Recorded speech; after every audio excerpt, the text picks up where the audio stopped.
ഈശോ മിശിഹായ്ക്ക് സ്തുതിയായിരിക്കട്ടെ. Praise be to Jesus. Hallelujah.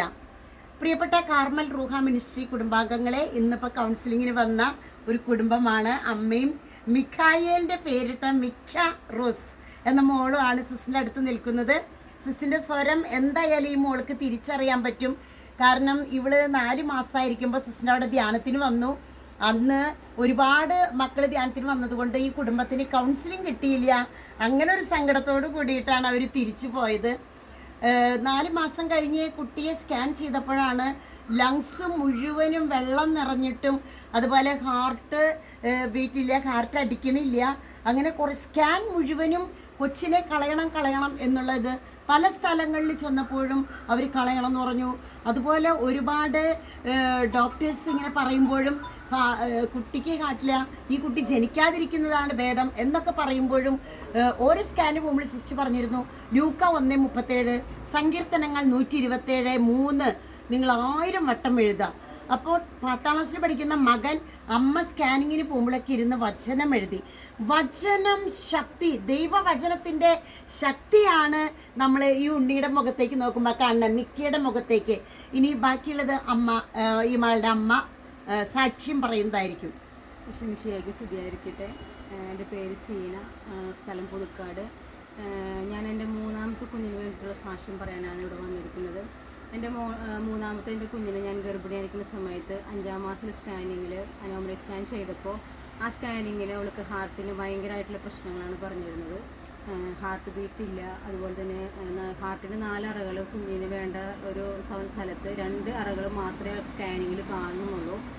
ഈ ഹാർട്ടിൻ്റെ പമ്പിങ് കറക്റ്റ് അല്ലാത്തത് കാരണം കൊണ്ട് ലെൻസിൽ ഫുള്ളും ഫ്ലൂയിഡ് നിറഞ്ഞിരിക്കുകയാണ്. കുട്ടിക്ക് ശ്വസിക്കാൻ പോലും പറ്റാത്ത അവസ്ഥ.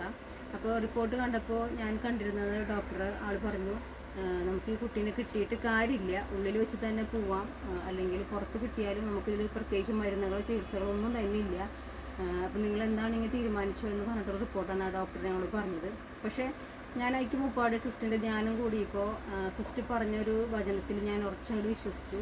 ഞാൻ ആ ഡോക്ടർ വേറൊരു ഡോക്ടർക്ക് ഞങ്ങൾക്ക് സ്കാനിങ്ങും ഡോക്ടറെ കാണാൻ വേണ്ടിയിട്ട് എഴുതി. ഇത് തീരുമാനം എടുക്കുന്നതിന് മുന്നേ നിങ്ങൾ മറ്റൊരു ഡോക്ടറും കൂടി കണ്ടോളാൻ പറഞ്ഞു. അങ്ങനെ ഞങ്ങൾ വേറൊരു ഹോസ്പിറ്റലിൽ ചെന്നു. അവിടെ ചെന്ന് സ്കാനിങ്ങിൻ്റെ റിപ്പോർട്ട് കണ്ട വഴിക്ക് ആ ഡോക്ടറും പറഞ്ഞു, ഇത് 2ാമതൊരു സ്കാനിങ് ചെയ്യേണ്ട ആവശ്യമില്ല, ഈ കുട്ടീനെ കിട്ടാൻ ചാൻസ് കുറവാണെന്ന് പറഞ്ഞു. പക്ഷെ അവിടെ നിന്ന് ഞാൻ കളയില്ല എന്നുള്ള ഒറ്റ തീരുമാനത്തിൽ അവിടെ നിന്ന് ഞങ്ങൾ പുറത്തേക്ക് ഇറങ്ങി. അപ്പോഴാണ് ഞാൻ കാർമൽ സിസ്റ്ററിൻ്റെ കാര്യം ഓർക്കുന്നത്. അപ്പോൾ തന്നെ ഞാൻ സിസ്റ്ററിനെ വിളിക്കാൻ ശ്രമിച്ചു. പക്ഷേ സിസ്റ്ററിനെ വിളിച്ചാൽ കിട്ടാത്തത് കാരണം കൊണ്ട് സിസ്റ്ററിൻ്റെ ഇവിടെ ഒരു ബ്രദറെയാണ് ഞാൻ വിളിച്ചപ്പോൾ എനിക്ക് കിട്ടിയത്. അപ്പോൾ ആ ബ്രദറിനോട് ഞാൻ കാര്യം പറഞ്ഞപ്പോൾ സിസ്റ്ററിനോട് പറയാമെന്ന് പറഞ്ഞു. അപ്പോൾ സിസ്റ്ററിനോട് പറഞ്ഞ് അപ്പോൾ തന്നെ ബ്രദർ തിരിച്ചു വിളിച്ചിട്ട് പറഞ്ഞു, സിസ്റ്റർ പറയണത് ഫിൻഡോ ഡോക്ടറെ കാണിക്കാനാണ്. നമ്മൾ കുഴിക്കാട്ടുശ്ശേരി ഫിൻഡോ ഡോക്ടറിനെ പലപ്പോഴും ഞാൻ പറയാറുണ്ട്, 1% ഉണ്ടെങ്കിൽ ആ കുഞ്ഞിന് ജീവൻ കിട്ടാൻ വേണ്ടിയുള്ള എല്ലാ പ്രാർത്ഥനകളും മറിയം ത്രേസ്യമ്മയെ പ്രത്യേകം ഓർക്കുന്നു. കുഴിക്കാട്ടുശ്ശേരിയിലെ ആ ഡോക്ടറെ അടുത്തേക്ക് സിസ്റ്റർ പലപ്പോഴും റെഫർ ചെയ്തിട്ട് ഒരുപാട് കുഞ്ഞുങ്ങളെ ഞാൻ പറഞ്ഞു വിടുന്നുണ്ട്. അങ്ങനെ ഞാൻ ഈ ഡോക്ടറെ കാണാൻ പോണേക്കാളും മുന്നേ തന്നെ മോൻ്റെ അടുത്ത് ഞാൻ പറഞ്ഞു, ലൂക്ക 1:37 എന്നൊരു വചനം ഏറ്റവും വലിയ ശക്തിയുള്ള വചനമാണ്. ഞാൻ ഡോക്ടറെ കണ്ടുവരുന്ന വരയ്ക്ക് അവിടെ ഡോക്ടർ ഒരു പോസിറ്റീവായിട്ടുള്ളൊരു മറുപടി പറയാൻ വേണ്ടിയിട്ട് എൻ്റെ മോനെ എഴുതുന്ന ആ വചനം എഴുതണമെന്ന് പറഞ്ഞു. സാധിക്കുന്ന അത്ര ഞാൻ തിരിച്ചു വരുന്നവരെ എഴുതാൻ എൻ്റെ മൂത്ത മോനോട് പറഞ്ഞു. അപ്പോൾ അവൻ ആ വചനം അവിടെ ഇരുന്ന് എഴുതി. ഞങ്ങൾ ഡോക്ടറെ അടുത്ത് പോയി. ഞങ്ങൾ തിരിച്ചു വരുമ്പോഴേക്കും അവൻ 400ഓളം വചനം അവിടെ ഇരുന്ന് എഴുതിയിട്ടുണ്ടായിരുന്നു. ബാക്കിയുള്ളത് ഞാൻ എഴുതാമെന്നും പറഞ്ഞു. അങ്ങനെ അവൻ എഴുതി. ഞങ്ങൾ ഡോക്ടറെ കാണാൻ ചെന്നു. ഡോക്ടറെ കാണാൻ ചെന്നപ്പോൾ ഡോക്ടർ പറഞ്ഞത് തന്നെയാണ്, 99% കുഞ്ഞിനെ കിട്ടാൻ പാടാണ്, പക്ഷേ നമ്മൾ കുഞ്ഞിനെ കളയരുത്, ബാക്കി 1% ഉണ്ട്, ആ 1%ത്തിൽ ദൈവത്തിൽ വിശ്വസിക്കാൻ പറഞ്ഞ ഡോക്ടർ ഞങ്ങൾ വിട്ടു. അങ്ങനെ 1 മാസത്തേക്ക് ആൾ ഒരു മരുന്നും തന്ന് വിട്ടു. ആ 1 മാസത്തേക്കുള്ള സ്കാനിങ് ഇത് ചെയ്തിട്ട് വരാൻ പറഞ്ഞു വിട്ടു. അങ്ങനെ 1 മാസം ഞാൻ ഉണ്ണിയെ സമർപ്പിച്ചിട്ട്, എനിക്കറിയില്ല ഉണ്ണിയുടെ മുഖം അറിയില്ല, ഉണ്ണി എന്ത് കുട്ടിയാണ് ഒന്നും എനിക്കറിയില്ല. പക്ഷെ ഞാൻ ഉണ്ണിനെ സമർപ്പിച്ച് വിശ്വാസപ്രമാണം 2 നേരം മുട്ടുമേൽ നിന്ന് കൈ വിരിച്ച് ചൊല്ലി, അതുപോലെ തന്നെ അന്നാവെള്ളവും ഒലിവ് ഓയിലൊക്കെ ഞാൻ വയറിൽ കുരിശടയാളം വരച്ച് പ്രാർത്ഥിച്ചു. ഉണ്ണിയുടെ മുഖം സങ്കല്പിച്ച് ഞാൻ പ്രാർത്ഥിച്ചു. 1 മാസം കറക്റ്റ് ആയിട്ട് സ്കാൻ ചെയ്തു. സ്കാനിങ്ങിന് ഈ റിപ്പോർട്ടും കൊണ്ട് ചെന്ന് സ്കാൻ ചെയ്തപ്പോൾ സ്കാനിങ് വേറൊരു സ്ഥലത്താണ് ഞങ്ങൾ ചെയ്തത്, വേറൊരു ഡോക്ടറായിരുന്നു. അപ്പോൾ ആ ഡോക്ടർ ഈ സ്കാനിങ് കണ്ടിട്ട് പറഞ്ഞു, അതിൽ കാണുന്ന ഒരു കംപ്ലയിൻറ്റ് ഞാൻ ഇതിൽ കാണാനില്ല എന്ന് പറഞ്ഞു. അപ്പോൾ ഡോക്ടർ അപ്പോൾ തന്നെ എന്നോട് പറഞ്ഞു, സ്കാനിങ് തെറ്റിയതാണോ എന്ന് പറഞ്ഞു കഴിഞ്ഞാൽ അങ്ങനെ വരാൻ വഴിയില്ല. കാരണം എന്താണെന്ന് വെച്ചിട്ടുണ്ടെങ്കിൽ മുന്നത്തെ സ്കാനിങ്ങിൽ എല്ലാം വിശദമായിട്ട് കളറോട് കൂടിയാണ് കാണിക്കുന്നത്. അതായത് കുട്ടിയുടെ ലെൻസിൽ വെള്ളം നിറഞ്ഞു നിൽക്കുന്നതും ഫ്ലൂയിഡ് നിറഞ്ഞു നിൽക്കുന്നതും അതുപോലെ ഹാർട്ടിൻ്റെ ഇതൊന്നും കറക്റ്റായിട്ട് എല്ലാം കറക്റ്റായിട്ട് കാണിക്കുന്നുണ്ട്. പക്ഷേ ഈ സ്കാനിങ്ങിൽ അവളെ ഹാർട്ടിന് കുഞ്ഞിൻ്റെ ഹാർട്ടിന് യാതൊരു കുഴപ്പമില്ല, ലെൻസിൽ വെള്ളം വറ്റി വരുന്നൊരു പടാണ് കാണിക്കണേന്ന് പറഞ്ഞു. അപ്പോൾ എന്താണ് ഇവിടെ സംഭവിച്ചതെന്ന് ചോദിച്ചാൽ എനിക്കറിയില്ല. പക്ഷേ കഴിഞ്ഞ സ്കാനിങ്ങിലത്തെ ഒരു ഇതും ഈ കുഞ്ഞിനില്ല എന്ന് പറഞ്ഞു. ഞങ്ങളപ്പോൾ തന്നെ ആ സ്കാനിങ് കൊണ്ട് പിന്നെ ഡോക്ടറെ അടുത്ത് ചെന്നു. അവിടെ ചെന്ന് കാണിച്ചപ്പോൾ ഡോക്ടർ പറഞ്ഞു, ഡോക്ടർ ഹാർട്ട് ബീറ്റ് ചെക്ക് ചെയ്തു. അപ്പോൾ ഹാർട്ട് ഭയങ്കരമായിട്ടാണ് അടിച്ചത്. കാരണം ഹാർട്ട് കുറഞ്ഞു പോയി, ഉള്ളിൽ വെച്ചിട്ട് തന്നെ കുഞ്ഞ് പൂന്ന് പറഞ്ഞതായിരുന്നു. ആ കുഞ്ഞിൻ്റെ ഹാർട്ട് അത്രയും ശക്തിയിലാണ് അടിച്ചുകൊണ്ടിരുന്നത്.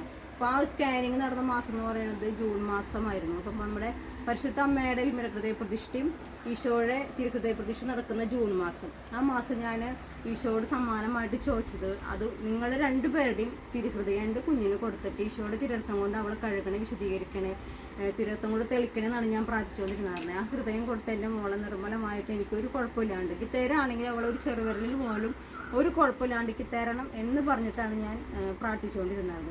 അതുപോലെ തന്നെ സ്കാനിന് ഒരു കുഴപ്പമില്ല എന്നുള്ള റിസൾട്ട് കിട്ടി. തുടർന്ന് ഞങ്ങൾ പോയി. അതുപോലെ തന്നെ 9 മാസം അവിടെ ഞാൻ ഹോസ്പിറ്റലിലേക്ക് പ്രസവിക്കാൻ പോണതിൻ്റെ തലേദിവസം വരയ്ക്കും ഞാൻ ഈ വചനം ചൊല്ലി പ്രാർത്ഥിച്ചു. 1000 വട്ടം എഴുതി. ഈ സ്കാനിങ്ങിൽ നല്ലൊരു റിസൾട്ട് തന്നതിന് ഞാൻ ഹല്ലേലൂയ നന്ദി പറഞ്ഞ് വീണ്ടും 1000 വട്ടം എഴുതി. അതുപോലെ തന്നെ 9 മാസം വരയ്ക്കും വിശ്വാസപ്രമാണം 2 നേരം കൈവിരിച്ച് മുടങ്ങാണ്ട് ചൊല്ലി കുരിശടയാളം വരച്ച് പ്രാർത്ഥിച്ചു. അവളെ എനിക്ക് പൂർണ്ണ ആരോഗ്യത്തോടു കൂടി കിട്ടി. വചനത്തിന്റെ കൈയടിച്ച് നമുക്ക് കർത്താവിനെ മഹത്വപ്പെടുത്താം. പ്രിയപ്പെട്ടവരെ, സ്കാനും ശാസ്ത്രത്തെക്കാൾ വലുത് ദൈവവചനം മരുന്നോ ലേപന ഔഷധമോ അല്ല.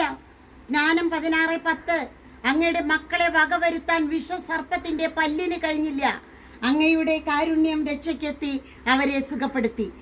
എന്നും അവർ സാക്ഷ്യം പറയാനായിട്ട് ഒരുങ്ങും. എന്തെങ്കിലും തടസ്സങ്ങളുണ്ടാവും. ഒന്നുമില്ലെങ്കിൽ ഈ മകൾക്ക് തന്നെ പല രോഗങ്ങൾ വരും. അവസാനം അവർ തീരുമാനിച്ചു ബുധനാഴ്ച കൗൺസിലിംഗ് ദിവസം ഇവിടെ വന്ന് ആദ്യത്തെ ഒഴിവുപാടത്തേക്ക് പോയി. പിന്നെ വീണ്ടും അന്വേഷിച്ച് അവരിവിടെ വന്ന് സാക്ഷ്യം പറയും. ഈശോയോട് സാക്ഷ്യം പറയാണ്. സിസ്റ്റർ, പല അത്ഭുതങ്ങൾ, വിടുതലുകൾ, രോഗസൗഖ്യങ്ങൾ, മാനസാന്തരങ്ങൾ, സാക്ഷ്യത്തിന് പ്രാധാന്യം കൊടുക്കാത്തത് എല്ലാ മഹത്വവും ഉപരി യേശുവിന് മാത്രം, യേശുവിന് മാത്രം. അതുകൊണ്ട് തന്നെയാണ് നമ്മൾ സാക്ഷ്യങ്ങൾ അധികം ഇടാത്തത്. സാക്ഷ്യം ഒന്നും ഇടാൻ സിസ്റ്റർ ആഗ്രഹിക്കണില്ല. കാരണം എല്ലാ മഹത്വവും യേശുവിന്. നമുക്ക് മാനുഷികമായിട്ടുള്ള ഒരു ഇതിലും നമ്മൾ തങ്ങി നിൽക്കുന്നില്ല.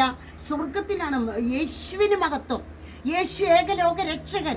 രക്ഷയ്ക്ക് വേണ്ടി കരഞ്ഞ് പ്രാർത്ഥിച്ചാൽ ഉടൻ മറുപടി നമുക്ക് ഉറപ്പാണ്. അങ്ങനെയുള്ള ഒരു കുഴപ്പമില്ലാത്ത ലങ്സ് നിറച്ച് വെള്ളം, 4 മാസമൊക്കെ ലങ്സ് നിറച്ച് കുഞ്ഞിൻ്റെ വെള്ളം കാർട്ടി ഒരു തൈ പോലെ അടിക്കണില്ല എന്ന് പറയുമ്പോൾ ഒരു അമ്മയുടെ വേദനയും പ്രാർത്ഥനയും സ്വർഗത്തിലേക്ക് ഉയർന്നി സ്വർഗം കണ്ടു. അതുകൊണ്ട് തന്നെ അന്ന് കണ്ട എല്ലാ ഡോക്ടേഴ്സും കുഞ്ഞിനെ അത്ഭുത ശിശു എന്നാണ് വിളിക്കുന്നത്. അത്ഭുത കുഞ്ഞ്. സിസ്റ്റർ വിളിക്കുക വചന കുഞ്ഞ്. വീട്ടിലെല്ലാവരും വചനം എഴുതാണ് കുഞ്ഞിന് വേണ്ടി. എല്ലാവരുടെ വിശ്വാസം വർദ്ധിക്കുന്നു. ഇത് ഞങ്ങൾ സാക്ഷ്യം പറയുന്നത് എന്തെങ്കിലും ഒരു നിസ്സാര കാര്യങ്ങൾക്ക് വേണ്ടി കുഞ്ഞുങ്ങളെ അബോർഷൻ ചെയ്ത് കളയുന്ന എല്ലാ ദമ്പതികൾക്കും വേണ്ടിയാണ് ഈ കുഞ്ഞിനെ ഇപ്പോൾ സിസ്റ്റർ വെളിപ്പെടുത്തുന്നത്.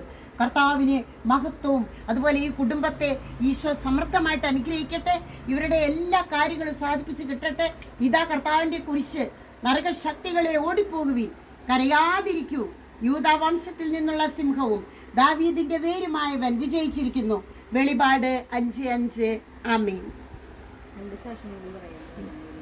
പറയട്ടെ.